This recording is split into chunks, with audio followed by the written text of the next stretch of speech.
नमस्कार साथियों, आपका हार्दिक स्वागत है आपके अपने यूट्यूब चैनल एके डायरीज़ पर।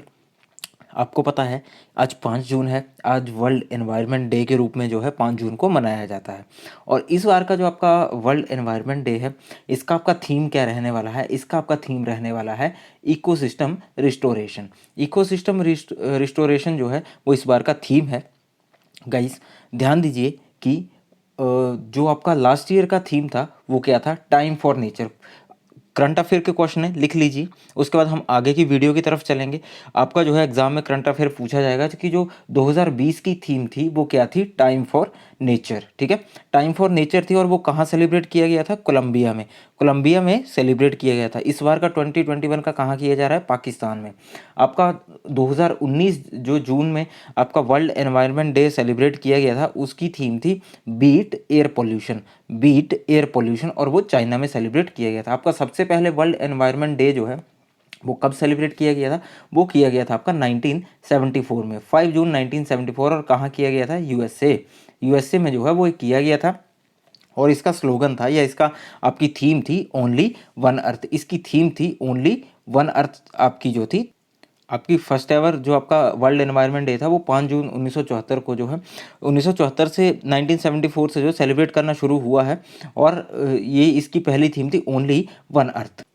देखिए गाइस, इसी के साथ एक और इम्पॉर्टेंट मैसेज आप सभी के लिए। मैं ये नहीं कहता कि आप 10 पेड़ लगाइए, 20 पेड़ लगाइए, आप एटलीस्ट अपनी लाइफ में एक पेड़ लगाइए। लेकिन अगर आप एक पेड़ लगा रहे हैं तो पूरी लाइफ उसकी केयर टेक करने का बीड़ा उठाइए, जिम्मा उठाइए, ताकि जो वो है फॉर एवर रहे और आपकी आने वाली पीढ़ियों के लिए भी जो है वो बेनिफिशियल रहे, वो बेनिफिट देता रहे। जैसे आपको इस पिक्चर पे दिख रहा है कि इंसान भी अजीब प्राणी है जो खुद पेड़ काटकर उसका पेपर बनाता है और फिर उसी पेपर पर पेड़ बचाओ के बारे में लिखता है। तो गाइस, ऐसे काम ना करें। जितना ज़्यादा से ज़्यादा हो सके पेड़ लगाने की कोशिश करें और कम से कम जो है जो पेड़ काटे। नहीं तो आपको पता है कि ग्लोबल वार्मिंग से क्या हाल हो रहा है। कुकर में आलू भी कम प्रेशर में उबलता है, आने वाले टाइम में जो है आदमी उससे भी ज़्यादा स्पीड से उबलेगा और बुरे हाल होंगे। आइए चलते हैं हमारे आज की वीडियो। गाइस, सबसे पहले मैं आपको एक पुराना क्वेश्चन दिखाने वाला हूँ। ये क्वेश्चन जो है मैंने आपको पिछली वीडियोस में करवाया था, लेकिन इसमें थोड़ी सी मुझसे एक मिस्टेक हो गई थी, वो बाय डिफ़ॉल्ट हुई थी। अवधान का विस्तार जो आपका होता है, स्पैन ऑफ अटेंशन जो होता है वो होता है आपका लिमिटेड, अनलिमिटेड नहीं होता है। मैंने यहाँ पे गलती से अनलिमिटेड बता दिया था, अनलिमिटेड नहीं होगा, इसका होगा लिमिटेड। अटेंशन आपकी हमेशा सीमित रहती है, लिमिटेड होती है। तो आपका जो 11th क्वेश्चन है ये जो है इसका ऑप्शन नंबर ए होगा, लिमिटेड। तो जो मेरे व्यूअर्स हैं जिन्होंने ये क्वेश्चन कर रखा होगा वो काइंडली करेक्ट कर लें, लिमिटेड कर लें स्पैन ऑफ अटेंशन को। आइए चलते हैं हमारे आज के वीडियो की तरफ। गाइस, हमारी आज की इस वीडियो में हमने साइकोलॉजी सेक्शन जो है वो आपका लिया हुआ है। काफ़ी दिनों से साइकोलॉजी की वीडियो नहीं आई थी, तो मेरे व्यूअर्स कुछ डिमांड कर रहे थे कि साइकोलॉजी की वीडियो डालिए, तो इसलिए जो है आज मैं साइकोलॉजी की वीडियो लेके आया हूँ। इसमें हम जो है कुछ मोस्ट इंपॉर्टेंट क्वेश्चन जो हैं वो साइकोलॉजी के डिस्कस करने वाले हैं। काइंडली कॉपी पेन लीजिए, नोट डाउन करते चलिए। और जो है आप प्लेलिस्ट में जाएंगे या डिस्क्रिप्शन बॉक्स में जाएंगे, वहाँ पर आपको लिंक मिल जाएगा पुरानी वीडियोज़ का। इंग्लिश की वीडियो देख सकते हैं आप, जीके की वीडियो देख सकते हैं, या साइकोलॉजी सेक्शन जो है वो डिटेल में किया हुआ है। क्वेश्चन नंबर 1, किसने कहा दो बालकों में समान मानसिक योग्यताएं नहीं होती? Who said two children have no common abilities? ये आपका कहा था गाइस हरलॉक ने। हरलॉक की ये स्टेटमेंट थी। हरलॉक जो है वो आपके अमेरिकन साइकोलॉजिस्ट थे। इनकी मेन बुक्स हैं child growth and development, personality development, adolescence development, psychology of dress and instructors manual for adolescence development. ये है आपका साइकोलॉजी ऑफ ड्रेस, और एक और है instructors manual for adolescence development. अब आगे चलते हैं। जो आपके सोरेनसन है, सोरेनसन जो हैं वो आपके यूएसए के साइकोलॉजिस्ट हैं। वुडवर्थ जो हैं आपके रॉबर्ट वुडवर्थ जो हैं अमेरिकन साइकोलॉजिस्ट हैं, और इन्होंने जो है SOR एक थ्योरी दी थी, SOR फॉर्मूला दिया है। SOR फॉर्मूला दिया है बिहेवियर का। क्या? Stimulus organism response. Stimulus organism response इन्होंने दिया है। आपके क्रो एंड क्रो जो हैं वो आपके ये दो हैं, Lester D Crow and Alice Crow, American writers हैं। इन्होंने दो जो हैं बहुत फेमस कोटेशंस दी हैं। मैंने पिछली वीडियोस में भी डिस्कस करा था, बार बार पूछी जाती हैं। पहली है learning as the process of acquisition of knowledge, habits and attitude. दूसरी है आपकी psychology is the study of human and human. ये बोलते हैं, ये इनकी बहुत इंपॉर्टेंट डेफिनेशन की साइकोलॉजी जो है वो किसकी स्टडी है? मानव की और मानव की जो स्टडी है वो psychology. Psychology is the study of human and human. दूसरी क्या है? Learning as the process of acquisition of knowledge, habits and attitude. तो इसका आंसर आपको आपके पास पता है, ये क्रो एंड क्रो की डेफिनेशन होगी, आपका है हरलॉक। नेक्स्ट चलते हैं अगले क्वेश्चन की तरफ। गाइस पेडागोजी का क्वेश्चन है, सी टेट के लिए बहुत इंपॉर्टेंट है, ध्यान दीजिएगा। How will you eliminate stealing habit of student? छात्रों में चोरी की आदत को कैसे दूर किया जा सकता है? गिविंग रिवॉर्ड्स तो कभी नहीं हो सकता, एलिमिनेट हो गया। गिविंग एग्जाम्पल हो सकता है। स्कॉल्डिंग हिम, ताड़ना देकर बिल्कुल भी नहीं हो सकता। सजा देकर ये भी नहीं हो सकता, क्योंकि सजा से वो और बिगड़ सकता है। तो गिविंग एग्जाम्पल जो है इसका बेस्ट सूटेबल आंसर है पेडागोजी के हिसाब से, तो ऑप्शन नंबर बी के साथ जाएंगे। अगला क्वेश्चन, निदान कहते हैं डायग्नोस्टिक इज। अब क्वेश्चन होता है कि डायग्नोस्टिक है क्या? गाइस लर्निंग चलो हो सकता है, लेकिन टीचिंग भी नहीं हो सकता। To know the difficulties, best आपका आंसर है टू नो द डिफिकल्टीज। आपको पता है डायग्नोस्टिक क्या होता है? अब अगर मेडिकल टर्म में भी चले जाएं डॉक्टर वाले में, तो वो पहले जब हम डॉक्टर के पास जाते हैं तो वो हमारी डिसीज़ को डायग्नोस करता है, पता लगाता है, उसको जो है वो फाइंड आउट करता है कि एक्चुअल में है क्या, प्रॉब्लम कहाँ पे है। सेम डायग्नोस क्या है आपका? टू नो द डिफिकल्टीज, कठिनाई का पता लगाना कि दिक्कत कहाँ पे आ रही है, समस्या कहाँ पे आ रही है। तो इसका ऑप्शन नंबर सी हो जाएगा। आगे चलते हैं क्वेश्चन नंबर 4 आपकी स्क्रीन के ऊपर। शिक्षा मनोविज्ञान सहायक है, educational psychologies help in. To know self हो सकता है, ठीक है। टू नो द चाइल्ड ये भी हो सकता है। To select methods of teaching ये भी हो सकता है। इनकम्प्लीट एजुकेशन प्रोसेस, जी हाँ, देखिए कंप्लीट एजुकेशन प्रोसेस से आप अपने आप को भी जान पाएंगे, बच्चे को भी जान पाएंगे, और मेथड ऑफ टीचिंग तो डेफिनेटली है कि आप जान पाएंगे। तो इसका बेस्ट पॉसिबल आंसर है इन कंप्लीट एजुकेशन प्रोसेस, संपूर्ण शिक्षण प्रक्रिया में, ऑप्शन नंबर डी। पेडागोजी के क्वेश्चन है गाइस, ध्यान से करिए और इनको नोट डाउन करते चलिए। नेक्स्ट है क्वेश्चन नंबर 5, सृजनात्मकता की पहचान होती है, क्रिएटिविटी इज आइडेंटिफाइड बाई। कैसे आइडेंटिफाई होती है? ओल्ड बिहेवियर से नहीं, उतना सूटेबल नहीं है। ड्राइंग बिल्कुल भी नहीं, म्यूजिक नहीं, न्यू रिजल्ट। जी हाँ, आपकी जो क्रिएटिविटी है वो कहाँ से पता चलती है? कि न्यू रिजल्ट से। मान लीजिए आप जो है वो आपको कोई टास्क दिया गया है, क्लास में 20 बच्चे हैं, 19 बच्चे जो हैं वो घिसा पिटा तरीका यूज़ कर रहे हैं कि जो मान लीजिए वो पुराने रिजल्ट हैं वो ही दे रहे हैं, लेकिन एक 20वां बच्चा जो है वो एक न्यू रिजल्ट आपके पास ला रहा है। अगर रिजल्ट नहीं ला रहा तो उस चीज़ को करने का एक नया मेथड ला रहा है, एक नई अप्रोच ला रहा है कि हम जो है इस यूनिक वे से इस पर्टिकुलर चीज़ को कर सकते हैं, तो उसको बोला जाता है क्रिएटिविटी, न्यू रिजल्ट। आगे चलते हैं क्वेश्चन नंबर 6, बहुत इंपॉर्टेंट क्वेश्चन है गाइस। जो ये क्वेश्चन जो है वो बार बार पूछा जाता है। एरिक एरिक्सन का जो मॉडल है 8 स्टेजेस हैं, उससे क्वेश्चन है ego integrity versus despair stage lies between. अहम संपूर्णता बनाम निराशा की अवस्था है। एरिक एरिक्सन आपको पता है जर्मन अमेरिकन साइकोलॉजिस्ट हैं। इनकी साइको सोशल जो थ्योरी है, मनोसामाजिक सिद्धांत जो है 1930 में आया था। इसकी 8 स्टेज हैं। तो गाइज ये होता है 65 ईयर्स एंड अबव। ये ओवर 65 ईयर आपकी, इसको लेट अडल्टहुड भी बोलते हैं। ये आती है आपकी इंटेग्रिटी वर्सेस डिस्पेयर। जो आपका यहाँ पे 30 to 65 दे रखा है गाइज, ये होता है आपको 40 to 65। 40 to 65 कौन सा होता है आपका?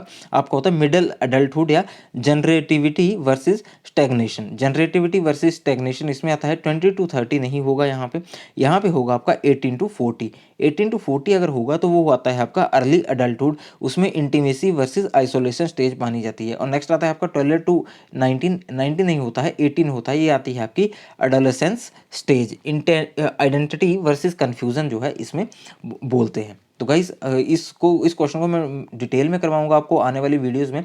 साइकोलॉजी के लिए जो हमारी नेक्स्ट वीडियोस आ रही हैं उसमें मैं डिटेल में आपको हर एक टॉपिक करवाऊंगा, तो चैनल के साथ बने रहें। अगला क्वेश्चन, दूसरे वर्ष के अंत तक शिशु का शब्द भंडार हो जाता है, vocabulary of the infant becomes the end of the second year. Guys ये होती है आपकी 272 वर्ड्स। बहुत इंपॉर्टेंट क्वेश्चन है, इस बार के टेट में कंफर्म आने वाला है। एक टेट में जो है वो कंफर्म में क्वेश्चन आएगा, आप इस चीज़ को लिख के ले लीजिए कि 270 वर्ड्स जो हैं वो होते हैं। 2 साल के बाद बच्चा जो है 272 वर्ड्स बोल पाता है। आगे चलते हैं पेडागोजी का क्वेश्चन, छात्रों में रटने को कम करने के लिए कौन सा उपाय सर्वोत्तम है? How you will change the cramming habit among students? Increase को करिकुलर एक्टिविटीज़, जी हाँ हो सकता है। चेंज द टीचिंग मेथड्स, ये भी पॉसिबल लग रहा है। इंसेंटिव टू क्रिएटिव एक्टिविटीज़ हो सकता है, लेकिन change in evaluation techniques best suitable जो आंसर है आपका चेंज इन इवैल्यूएशन टेक्निक्स। देखिए गाइस, आपको पेडागोजी के क्वेश्चन ऐसे दिखेंगे कि आपको सारे ऑप्शन जो हैं वो एक जैसे लगेंगे, लेकिन आपको जो है वो बेस्ट पॉसिबल जो ऑप्शन का चूज़ करना है कि आपको ये नहीं देखना कि सबसे अच्छा कौन सा लग रहा है, आपको ये देखना है कि कौन सा ऑप्शन सबसे ज़्यादा इंपैक्ट छोड़ रहा है, प्रभाव जो है वो कौन सा ऑप्शन छोड़ रहा है, कौन सा ऑप्शन जो है ज़्यादा वजनदार है। तो आपको पता है कि अगर आपकी इवैल्यूएशन टेक्निक्स जो हैं वो चेंज हो जाएंगी, मान लीजिए कि आपकी इवैल्यूएशन टेक्निक में कि आपको ओरली जो है वो बहुत लंबा चौड़ा होगा, फिर आपके ऐसे टाइप बड़े बड़े क्वेश्चन होंगे, तो बच्चे को ऑब्वियसली रटना पड़ेगा। आप उन इवैल्यूएशन टेक्निक्स को चेंज कर दीजिए, ऑटोमेटिकली आपकी क्रैमिंग की हैबिट जो है वो एलिमिनेट हो जाएगी। आगे चलते हैं, क्वेश्चन नंबर 9 आपकी स्क्रीन के ऊपर। सीखने के वक्र हैं, सीखने के वक्र हैं, लर्निंग कर्व्स मीन्स, जो आपकी लर्निंग कर्व कर्व होती है उसका मतलब क्या है? इसका मतलब है, पहले देख लीजिए कि लर्निंग कर्व क्या होती है। ये होती है rate of a person's progress in gaining experience और न्यू स्किल्स। किसी पर्सन की प्रोग्रेस का रेट जिसमें पता चलता है कि एक्सपीरियंस और नई स्किल्स कहाँ तक जो है वो ग्रहण की गई हैं। तो लर्निंग कर्व का मतलब होता है प्रोग्रेस इंडिकेटर ऑफ लर्निंग, सीखने की प्रगति का सूचक। जैसे मैंने आपको बताया कि कर्व, ये लर्निंग कर्व क्या होती है, ये किसी पर्सन की प्रोग्रेस का रेट है। तो प्रोग्रेस इंडिकेटर ऑफ लर्निंग, ये क्वेश्चन भी जो है इसकी बहुत सारी पॉसिबिलिटी आने की, तो ध्यान से करिए, प्रोग्रेस इंडिकेटर ऑफ लर्निंग। अगले क्वेश्चन की तरफ चलते हैं, क्वेश्चन नंबर 10 आपकी स्क्रीन के ऊपर। बहुत बार गाइस ये क्वेश्चन भी डिस्कस हुआ है और बहुत इंपॉर्टेंट क्वेश्चन है, शायद आ सकता है। What is the important factor in human development? Heredity, environment, heredity and environment, none of the above. जिन्होंने पिछली वीडियोस देखी हैं वो ज़रूर आंसर दे देंगे, और इस टाइम को उन्होंने आंसर जो है वो ज़रूर दे दिया होगा। ये मेरा ट्रस्ट बोलता है, या जिसको बोल सकते हैं कि ये मेरा आपके ऊपर बिलीफ बोल रहा है कि आप लोग अगर वीडियोस रेगुलरली देख रहे हैं तो इसका आंसर जो है वो आपको पता चल गया होगा। हेरिडिटी एंड एनवायरनमेंट, ये दोनों से जो है वो ह्यूमन डेवलपमेंट होती है, अकेले हेरिडिटी से, अकेले एनवायरनमेंट से नहीं होती। इन दोनों की आपसी इंटरेक्शन से या परस्पर अंतक्रिया से जो है वो क्या होता है, आपकी जो ह्यूमन डेवलपमेंट है वो कंप्लीट होती है। नेक्स्ट चलते हैं, हमारे शरीर में गुणसूत्रों के कितने जोड़े होते हैं? How many pairs of chromosomes are there in our body? Guys question आ सकता है, इंपॉर्टेंट है। आपको पता है 23 पेयर होते हैं, और टोटल कितने होते हैं? अगर टोटल क्रोमोसोम पूछे जाए 23 इंटू 2 इज इक्वल टू 46, 46 आपके टोटल आ गए। एक और क्वेश्चन बनता है यहाँ से, पिछली वीडियोज में मैंने बताया जो वो आपके मंगोलियन होते हैं, जो मंगोलियन लोग होते हैं उनमें क्रोमोसोम्स कितने होते हैं? उनमें होते हैं 47, ध्यान दीजिए 47 क्रोमोसोम उनमें होते हैं। और ये क्वेश्चन जो है वो आपको आ सकता है, या तो मंगोलियन वाला या तो ये वाला जो है वो आपको आएगा ही आएगा। आगे चलते हैं, बालक के व्यक्तिगत अध्ययन की मनोवैज्ञानिक विधि है, the psychological method of individual study of child. Guys अगर इंडिविजुअल स्टडी करनी है तो केस स्टडी मेथड जो हो वो सबसे आपका टॉप पे रहेगा, मतलब मोस्ट सूटेबल आंसर जो है इस क्वेश्चन के लिए। रेटिंग स्केल आपकी हो सकती है कि आप आपने एक स्केल रखी है, उसमें किसी के काम के बेस पे आप उसको रेट करें। क्वेश्चनियर आपका कोई सेट क्वेश्चनियर हो सकता है जिसमें आप डिफरेंट डिफरेंट क्वेश्चंस रखे हों आपने, और उसके बेस पे किसी को जज करें। एक्सपेरिमेंटल मेथड आपका होता है कि जो आप लगातार 2 या 3 सिचुएशन में डाल के जो है वो एक्सपेरिमेंट करने के लिए देते हैं, और आपके पास रिजल्ट जो पहले से निकले होते हैं, तो आप देखते हैं कि रिजल्ट जो न्यू रिजल्ट आया वो जो पहले से रिजल्ट है उसके कितना नियर बाई आया, एग्जैक्ट है वैसा या नहीं है। तो केस स्टडी जो है वो आपका एग्जैक्ट आंसर यहाँ पे हो जाएगा। आगे चलते हैं, मूर्त बुद्धि, अमूर्त बुद्धि एवं सामाजिक बुद्धि के प्रकार किस मनोवैज्ञानिक द्वारा दिए गए? Who has formulated the types of intelligence such as concrete intelligence, abstract intelligence and social intelligence? तो गाइज ये आपकी दी है थॉर्नडाइक ने। एडवर्ड ली थॉर्नडाइक जो है वो अमेरिकन साइकोलॉजिस्ट थे, आपके ट्रायल एंड एरर इनकी एक थ्योरी है जिसमें उन्होंने कैट के ऊपर जो है वो प्रयोग किए थे। मल्टीपल थ्योरी ऑफ इंटेलिजेंस भी इन्होंने दी है।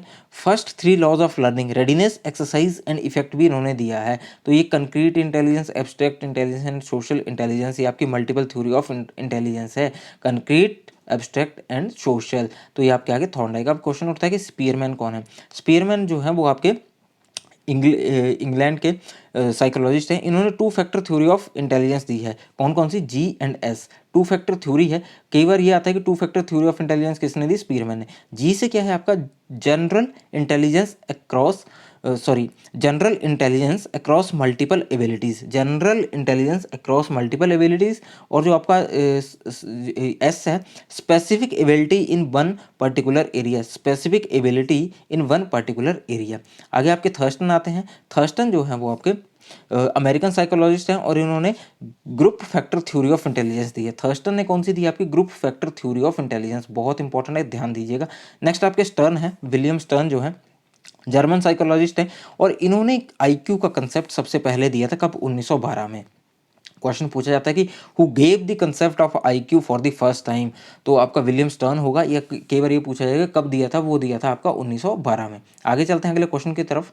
प्रथम मनोवैज्ञानिक प्रयोगशाला की स्थापना किसने की थी? Who established the first psychological laboratory, तो जो आपकी फर्स्ट साइकोलॉजिकल लेबोरेटरी है वो आपकी किसने फाउंड की है? वो आपकी फाउंड की है विल्हेल्म वुंट, जो आपके विल्हेल्म वुंट हैं, इन्होंने कब की थी? 1879 में। और कहाँ पे की थी? लिप्जिग जर्मनी में जो है वो इन्होंने लिप्जिग जर्मनी में जो है इन्होंने एस्टेब्लिश की थी, और इनको जो है आपका फादर ऑफ साइकोलॉजी भी बोला जाता है। आगे देखते हैं गैल्टन कौन है।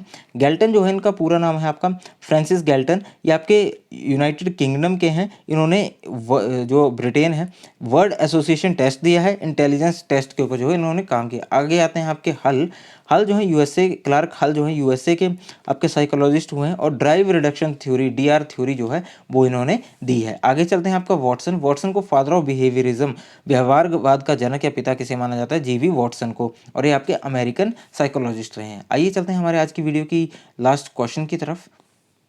कूट संकेतन प्रक्रिया है। Encoding is a process of, तो गाइस आपको पता है कि एनकोडिंग जो मेमोरी का पार्ट है, मेमोरी की प्रोसेस है। मैंने आपको एक वीडियो में फ्लो चार्ट दिखाया था, उसमें मैंने आपको मेमोरी की पूरी स्टेजेस डिटेल में करवाई थी। साइकोलॉजी की जो वीडियो है, आप साइकोलॉजी सेक्शन में प्लेलिस्ट में साइकोलॉजी फोल्डर बनाओ, वहाँ पे जाके वीडियोस देख सकते हैं, वहाँ पे आपको मिल जाएगा और मेमोरी का कंसेप्ट जो है वो आपको क्लियर हो जाएगा। तो गाइस आज की वीडियो को यहीं पे रोकते हैं। आपका अपना वक्त देने के लिए शुक्रिया। आशा करता हूँ वीडियो आपको अच्छी लगी है। अच्छी लगी है तो वीडियो को लाइक कीजिए, शेयर कीजिए। जो मेरे साथी चैनल पे नए हैं, चैनल को सब्सक्राइब कर दीजिए। और गाइज एक बार फिर से रिक्वेस्ट रहेगी कि ज़्यादा नहीं तो कम से कम एक पेड़ जो है वो अपनी ज़िंदगी में ज़रूर लगाइए। ज़्यादा नहीं, एक पेड़ लगाइए और पूरी ज़िंदगी उसकी देखभाल करिए। आप 10 साल तक एक पेड़ की देखभाल करेंगे, बाकी के आने वाले 1000 साल, या ज़्यादा नहीं बोल रहे तो 200 साल जो है वो आपकी और आपके जो फैमिली या आपके जो वंशज होंगे उनकी देखभाल वो पेड़ खुद करेगा। तो अपनी ज़िंदगी के 10 साल सुबह शाम नहीं देने हैं, तो एक दिन में जस्ट लाइक 5 मिनट उस पेड़ को दीजिए। बाकी वो 8-10 साल के बाद जो है अपनी पूरी लाइफ आपको समर्पित कर देगा, आपके लिए देगा। तो ठीक है guys, thank you so much, have a nice time.